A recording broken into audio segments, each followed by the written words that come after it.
अब बात योगी आदित्यनाथ के जापान दौरे की। आज योगी आदित्यनाथ ने बताया कि 2 दिन के दौरे में उन्हें जापान से यूपी में 1.5 लाख करोड़ रुपए के इन्वेस्टमेंट के प्रपोजल मिले हैं।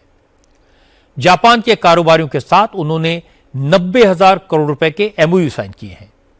योगी ने कहा अगर इनमें से आधे भी ग्राउंड पर आए तो कम से कम 5 लाख लोगों को रोजगार मिलेगा। आज योगी को जापान में भारतीय संस्कृति के दर्शन भी हुए। योगी जब जापान में बसे भारतीय समुदाय के लोगों से मिलने पहुंचे तो उनका स्वागत जय सिया राम और हर हर महादेव के नारों से हुआ।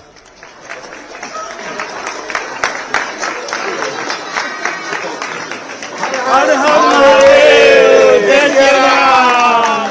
हर हर महादेव, जय सिया राम। हर हर महादेव, जय सिया राम। योगी जब भारतीय समुदाय के लोगों से मिलकर निकले तो उन्हें कुछ जापानीज मिले।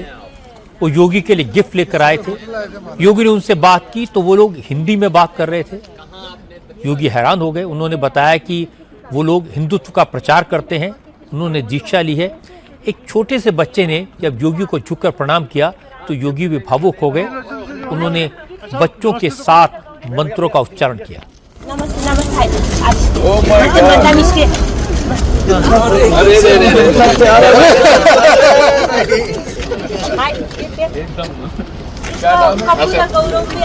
सुनो सुनो सुनो सुनो।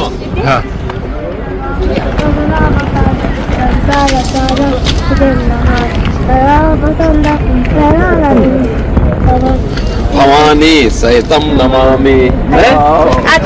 गुरु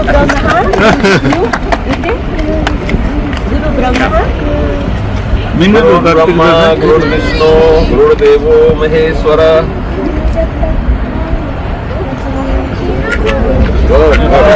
इसका नाम नेमिस है। नेमिस वो जैन धर्म के नेमिनाथ नेमिनाथ। मेरे गुरु ये है। और ये हमारे राज्य में आपको पता है ना, आप दिगंबर जा रहे हैं। इधर आओ। क्या नाम है? इधर लॉन्ग में चलो इधर आओ।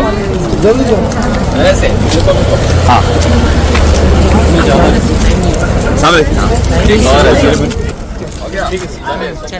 योगी स्कूल के बच्चों से मिले, जैन धर्म के अनुयायियों से मुलाकात की और फिर यामानाशी के हाइड्रोजन प्लांट का दौरा किया। ग्रीन एनर्जी की टेक्नोलॉजी को करीब से देखा, समझा और इसके बाद योगी ने जापान की हाई स्पीड बुलेट ट्रेन में भी सफर किया। जिस ट्रेन में योगी सवार हुए उसकी टॉप स्पीड 603 किलोमीटर प्रति घंटा है।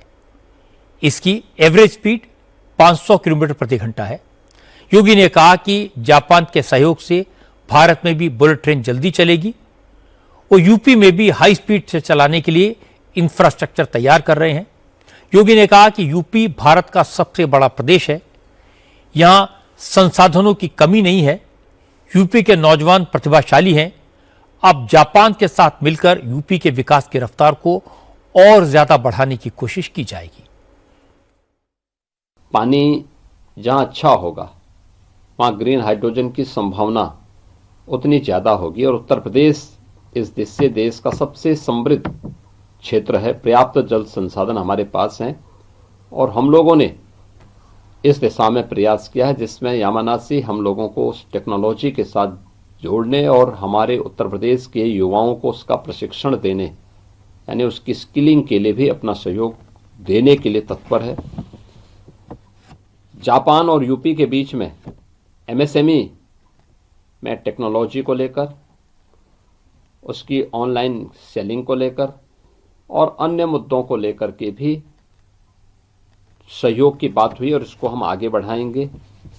इसके अलावा ऑटो क्लस्टर के विकास करने के लिए यमुना अथॉरिटी में जापान के निवेशकों के लिए जापान की एक डेडिकेटेड सिटी के निर्माण के लिए भी यहाँ पर विस्तार से चर्चा हुई और इसके लिए वहाँ लैंड अलॉट करने की कार्रवाई हुई है।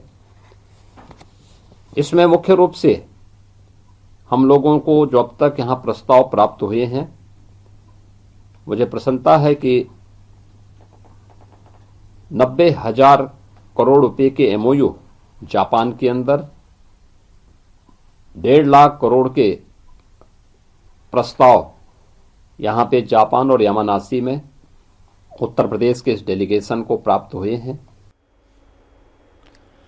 आजकल ज़माना है कि कोई कितना भी अच्छा काम करे उस पर राजनीति हावी हो जाती है। जैसे कांग्रेस मोदी के इजराइल विजिट का विरोध कर रही है, उसी तरह अखिलेश यादव योगी के जापान दौरे का मजाक उड़ा रहे हैं। लेकिन जिस तरह जापान में योगी का स्वागत हुआ, योगी को सिर्फ 48 घंटे में 1.5 लाख करोड़ के बिजनेस प्रपोजल मिले, 90,000 करोड़ के MOU साइन हुए, उससे ये तो साबित हो गया कि दुनिया वालों को भारत की ताकत का एहसास हो रहा है। यूपी में निवेश करने में उन्हें फायदा दिखाई दे रहा है। लेकिन लगता नहीं कि अखिलेश यादव इस बात को समझेंगे, और समझेंगे भी तो कहेंगे नहीं।